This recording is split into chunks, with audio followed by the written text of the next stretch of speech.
మిత్రులందరికీ నమస్కారం. ప్రపంచంలో ఏదైనా ఒక ప్రధానమంత్రి ప్రతి నెల దేశ ప్రజలతో మనసులో ఉన్నటువంటి మాట ఏదైతే మన్ కీ బాత్ కార్యక్రమం ఉందో అది నిర్వహించేటువంటి వ్యక్తి ఒక నరేంద్ర మోడీ గారే.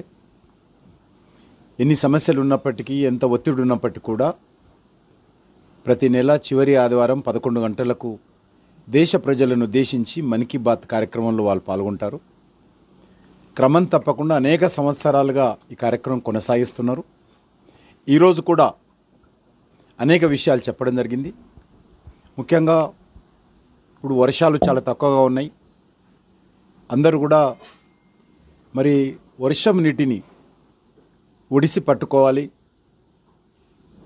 ఆ యొక్క నీరు సముద్రంలోకి పోకుండా భూమిలోకి వెళ్ళే విధంగా ప్రతి ఇంట్లో కూడా, ప్రతి ఒక్క గ్రామంలో కూడా గ్రామంలోని యువత కార్యక్రమం చేయాలని చెప్పారు. రెండవది, ఏదైతే రానున్నటువంటి 15th ఆగస్టు భారత స్వాతంత్ర ఉత్సవాలు మనం నిర్వహించుకుంటాము. ఆ స్వాతంత్ర ఉత్సవాల సందర్భంగా 15th ఒక వారం రోజుల ముందు నుంచే ప్రతి ఇంటి పైన 3 రంగుల జాతీయ జెండా ఎగరవేయాలి. అన్ని విద్యా సంస్థలు, మహిళా సంఘాలు, యువజన సంఘాలు ప్రతి ఒక్కరు కూడా తిరంగా యాత్ర నిర్వహించాలి. తమ తమ గ్రామాలలో, తమ తమ బస్తీలలో కాలేజీ విద్యార్థులు, పాఠశాల విద్యార్థులు అందరూ కలిసి ఈ యొక్క తిరంగ యాత్ర నిర్వహించాలని చెప్పడం జరిగింది. మూడో విషయము, ఏదైతే రానున్నటువంటి వినాయక చవితి సందర్భంగా అందరూ కూడా దయచేసి కెమికల్స్ లేనటువంటి సహజమైనటువంటి మట్టితో కూడినటువంటి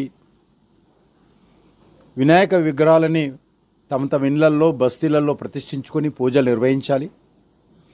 పర్యావరణానికి ఏ రకమైనటువంటి హాని కలిగించకుండా ఈ యొక్క వినాయక చవితిలో అందరూ ఆ రకమైనటువంటి విగ్రహాలన్నీ తయారు చేసుకుంటే చాలా బాగుంటుందని కూడా ప్రధానమంత్రి గారు వివరించడం జరిగింది.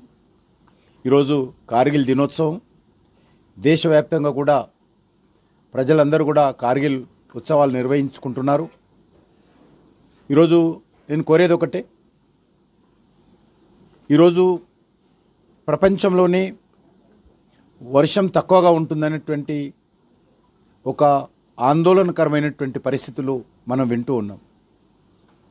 మన యొక్క దేశంలో కూడా జూన్ నెలలో రావాల్సినటువంటి వర్షంలో 45% నుంచి 50% వర్షపాతం చాలా తక్కువగా వచ్చింది. మనకు తాగడానికి నీళ్లు కావచ్చు, లేక పంట పొలాలకు నీరు కావచ్చు, చాలా కొరతగా ఉంటుంది. ఈ విషయంలో మనము ఇళ్లలో కానీ బయట ఉపయోగించేటువంటి నీటిని పొదుపుగా వాడుకోవాల్సినటువంటి అవసరం ఉంది.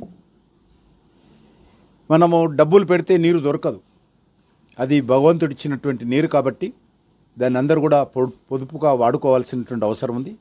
ఆ దిశలో అందరూ ఆలోచన చేయాలి.